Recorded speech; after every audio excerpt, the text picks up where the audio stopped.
The 5th season of the Pro Online Rumble competition, or PORC for short, is underway, so I thought it might be fun to look at and analyze a high-level match from the previous season. When it comes to high-level competitive matches where the contenders are similarly skilled, you more or less expect the matches to always go to the host, 2-0. The win condition, then, is to get a single client round and prevent your opponent from doing the same. Here we have Juicepar and Omelette du Fromage, two players from the Meteorite rank in the 4th season of PORC. Now, Rumble is rock, paper, scissors, and with two high spawn-paced players, it would be a battle of attrition unless one of them tried something different.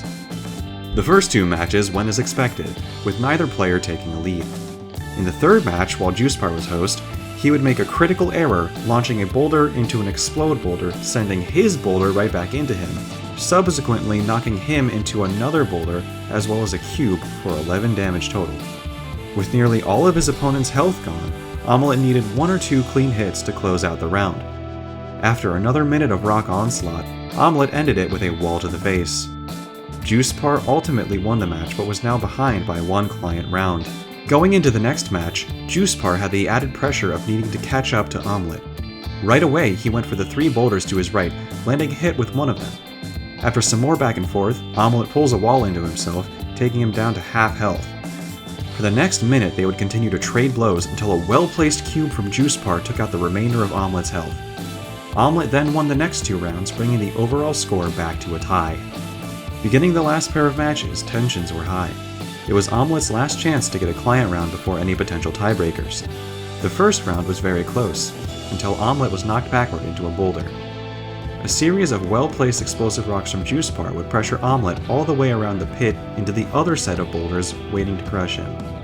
In the second round, Juicepar initially struggled to gain much ground before mounting a small comeback.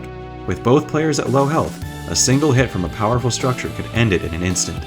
Seeing the opportunity, Juicepar went for a boulder and tragically hit himself with it, handing the round to Omelette. The third round was close, but Juicepar was barely able to squeeze out a win. Now in the final game, Juicepar had one opportunity left. Losing the match would result in a loss of the tournament set. Taking a single round would grant him another opportunity in tiebreakers, and winning the game could win him the set. Omelette, to secure the victory, only had to play decently and not make any major mistakes. Using the same strategy as his last client match, Juicepar went straight for the three boulders on his right, hoping to secure an early lead, but Omelette backed away and avoided them all, eating a cube for 2 damage in the process. Juicepar is running Volatile Stone this round, and here he makes a risky play, sending a ball following an explosive cube, with his view being obstructed. Omelette had struppercutted a cube just in time to detonate Juicepar's cube, sending his ball back into himself for 2 damage. Omelette quickly capitalized on the opportunity and slipped in a disc for an additional damage. Juicepar attempted to escape to the other side of the pit, but Omelette nailed him with a cube after he landed.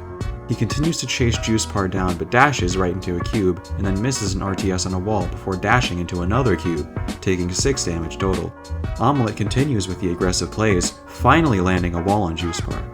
Perhaps eager to get the game over with, he keeps playing aggressively, causing himself to take a lot of extra damage.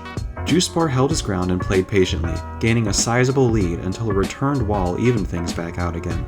Omelette quickly adjusted his plan and managed to chip down the rest of Juicepar's HP with discs, taking the first round. This was now Juicepar's last chance to take Omelette into tiebreakers. Juicepar once again goes for the giant boulder gambit. He misses his slingshot on the second boulder and grounds it so as to not hit himself with it. With his positioning, there isn't much else he could do to launch the boulder other than a cube launch or maybe a hit combo. He goes for a struppercut, sending the boulder in a straight line towards Omelette. Being the host of the match, Omelette has plenty of time to react and return the boulder with his slingshot, hitting Juicepar and knocking him into the remaining boulder, demolishing half his health in an instant. In a desperate attempt to salvage the round, Juicepar made a break for the remaining boulders.